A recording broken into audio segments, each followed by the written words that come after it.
This cryptic post by former Vice President Jagdeep Dhankar, resigning on health grounds, set the ball rolling.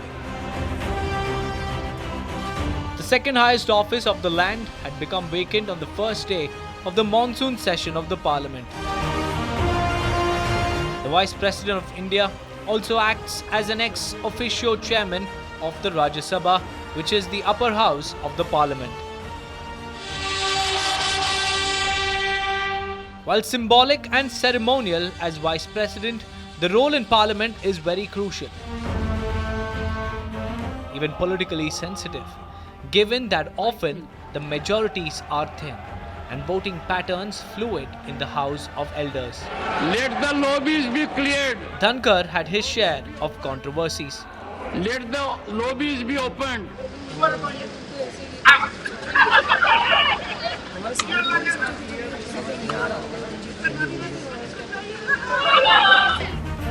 And even resignation of his did not make the opposition believe. Why he resigned, nobody knows till now. He only said health reasons.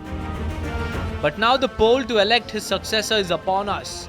Members of both the houses of the parliament would vote on Tuesday, September 9th, to make the next VP pick. In the president's election, the members of the state legislature also participate, whereas the electoral college for the vice president comprises only the members of the Lok Sabha and Rajya Sabha. The second point is that the nominated members of the Rajya Sabha do not participate in the president's election, but they do participate in the vice president's election. On the 9th of September, the election will be held through the process called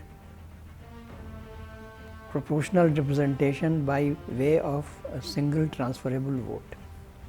For this purpose, a ballot paper will be issued to the members of the Lok Sabha and the Rajya Sabha, and they have to record their preference on that ballot paper.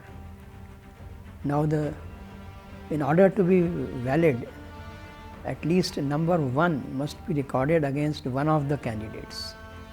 Whether second or third preference is recorded or not is not material. Election Commission is charged with holding the election, which happens as per the provisions of Article 64 to 68 of the Constitution. The Electoral College has 788 members, 545 of the Lok Sabha and 243 of the Rajya Sabha. In the present, with 1 vacancy in the Lok Sabha and 5 in the Rajya Sabha, the Tuesday election would see 782 votes in play. Since in this election only 2 candidates are there, recording of the first preference is adequate. If there were more candidates, then the importance of the recording of second, third preference will come into light, because only the candidate who gets more than 50% of the valid votes cast gets elected. Since here that issue is not there, otherwise the third or fourth preference people would vote, their votes would get transferred to the other candidates. So here, since there are only 2 candidates, the candidate who gets more than 50%, that is 50% plus 1 vote of the electoral college, will be declared as elected. As per the Election Commission notification, the polling would take place between 10 am and 5 pm inside the parliament, and counting of votes at 6 pm. Let us come to the candidates now. हमारे उपराष्ट्रपति के प्रत्याशी के रूप में हमारे महाराष्ट्र के राज्यपाल श्री C.P. राधाकृष्णन जी, चंद्रपुरम पुन्नास्वामी राधाकृष्णन जी, उनको हम एनडीए का प्रत्याशी बनाएंगे और वो एनडीए के प्रत्याशी के रूप में रहेंगे।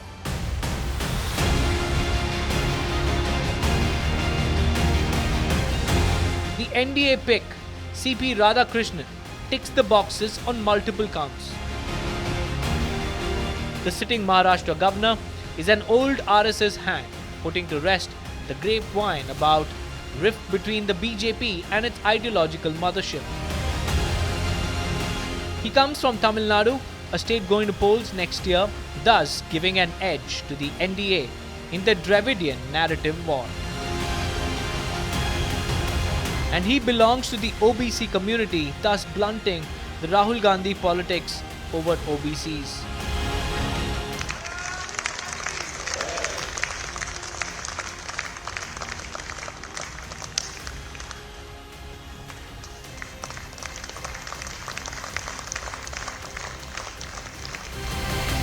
The opposition was caught off guard. RSS का कार्यकर्ता है सीपी राधाकृष्णन जी, और हमारा क्लियर व्यू है कि मीन्स एक आरएसएस का कार्यकर्ता होने की वजह से उनका ये मौका मिला है, और हम इंडिया अलायंस एक सही स्ट्रैटेजी बनाएंगे। कांग्रेस इंडिया अलायंस का लीडर सारे मिलके तय करेंगे क्या करना है आगे का। Ultimately, pulling out a former Supreme Court justice from retirement. The opposition parties have nominated Sri B. Sudarshan Reddy Garu as their joint candidate, since he reflects fully and values that saved our country's freedom movement. Even the Indie choice was not without a row. और supreme court का record है, सलवा जुडम को इन्होंने खारिज कर दिया। आदिवासियों का आत्मरक्षा का जो अधिकार था उसको उन्होंने समाप्त कर दिया। इसके कारण इस देश में नक्सलवाद 2 दशक ज्यादा चला है। उस वक्त नक्सलवाद अंतिम सांसें गिन रहा था।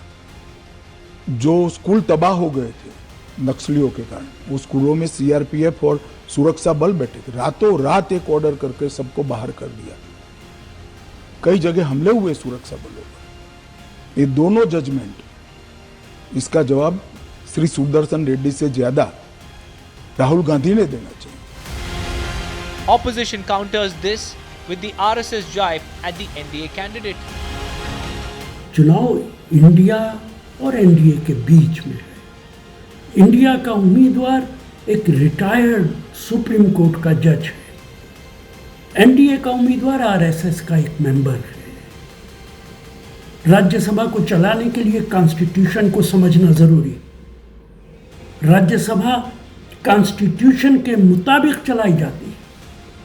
इंडिया का उम्मीदवार जीतेगा, कानून के मुताबिक, कॉन्स्टिट्यूशन के मुताबिक राज्यसभा चलाएगा। एनडीए का जीतेगा तो वो एक रबर स्टाम्प होगा, और अगर कहीं गलती की तो पिछले वाइस प्रेसिडेंट की तरह उन्हें निकाल के बाहर खड़ा कर दिया जाएगा। ये बात एनडीए के बहुत सारे एलाइज समझते हैं, इसलिए हमें पूरा भरोसा है कि इंडिया का उम्मीदवार ये चुनाव जीतेगा।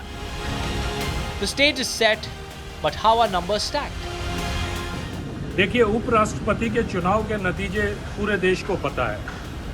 किस व्यक्ति को, किस उम्मीदवार को जीतना है ये तय है।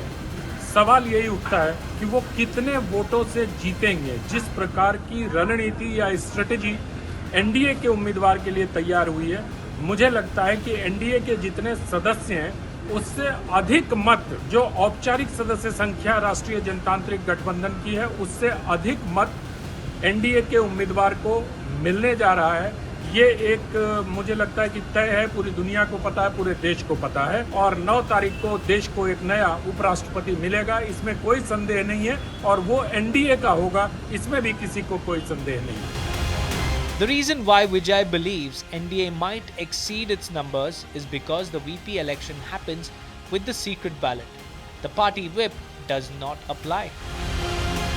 दोनों कैंडिडेट्स पूरी मेहनत कर रहे हैं, तमाम राजनीतिक दलों से रिक्वेस्ट कर रहे हैं, नेताओं के पास जा रहे हैं। नतीजा क्या निकलेगा ये तो वक्त बताएगा, लेकिन दोनों उम्मीदवार अपने अपने तरीके से और उनकी पार्टीज अपने अपने तरीके से मेहनत कर रही हैं। वक्त का इंतज़ार करना चाहिए कि कौन जीतता है। The battle lines are drawn. This is Rajiv Rai, a Samajwadi Party MP, who had received birthday wishes from Home Minister Amit Shah just a couple of days back. उपराष्ट्रपति के चुनाव में इंडिया गठबंधन के प्रत्याशी सुदर्शन रेड्डी साहब को जिताना इसलिए देश के लिए और संविधान के लिए जरूरी है। निश्चित रूप से इंडिया गठबंधन के प्रत्याशी सुदर्शन रेड्डी साहब जीतेंगे। Or fellow Hyderabad MP and AIMIM chief Asaduddin Owaisi announcing his support. The India bloc parties have unanimously decided to support his candidature, support him, and day after tomorrow the elections will be held.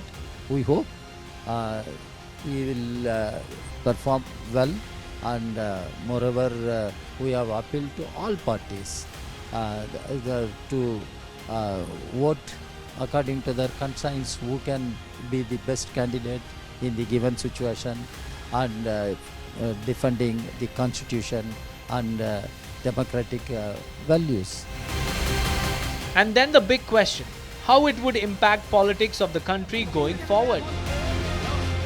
जहां तक प्रश्न है कि बिहार में उपराष्ट्रपति चुनाव के परिणाम का असर होगा कि नहीं, मुझे लगता है टेम्पो तो हर चुनाव के परिणाम का बनता है। अगर एनडीए अपने जो उनके मत हैं उससे अधिक मतों से अपने उम्मीदवार राधाकृष्णन जी को उपराष्ट्रपति पद का उम्मीदवार चुन लिए जाते हैं वो, तो निश्चित रूप से निसंदेह इसका असर बिहार विधानसभा के आगामी चुनाव पर पड़ेगा।